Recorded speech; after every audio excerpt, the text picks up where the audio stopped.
hari undu ungi Thothaitĩ ya arĩmi a kahũa ya Nyakũrũ wadi-inĩ ya Gĩtugĩ gĩcigo-inĩ kĩa ũmbunge kĩa Mathioya nĩ ĩmwe ĩkoretwo ĩgĩka wega harĩ nginya kũrĩha arĩmi ayo wega.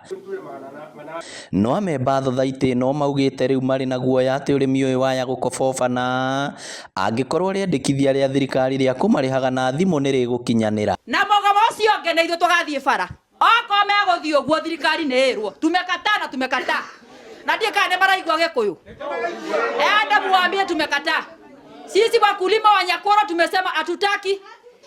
Urafiki ya serikali na shamba tumekataa.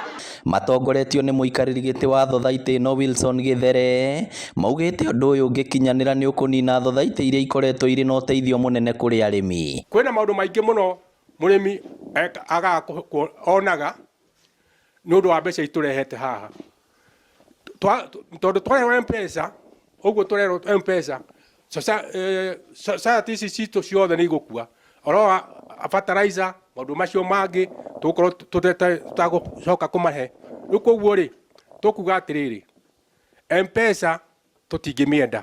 Maugĩte mena guoya atĩ ũrĩmi wa kahũa waya gũcoka mĩaka ya na hau kabere rĩrĩa kahũa gatakoragwo mbeca. Kwĩrwo nĩ tũkũrĩhwo mbeca na M-Pesa cia kahũa. Tũtirĩ handũ tũngĩthiĩ gũkirĩmu mbeca icio ingĩũrĩra njĩra-inĩ.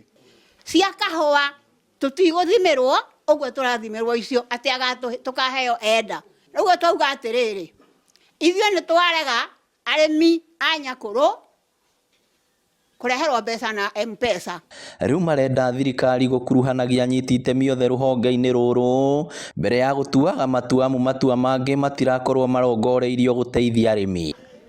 Twĩrĩmĩire wega mũno, tũthomithĩtie ciana citũ wega mũno. Mbeca ko nĩ cioka cikagera gwa kahũa nĩ maramenya bengi-inĩ nĩ maramenya nĩ cigana. Rĩu tondũ nĩ moiga biũ nama atĩ tũrĩhagwo na M-Pesa rĩ bengi rĩ nĩ gwĩtĩkĩra. Ngĩribotera Inooro TV kuma Mathioya kaunti ya Murang'a, rĩtwa rĩakwa nĩ Victor Kĩnuthia.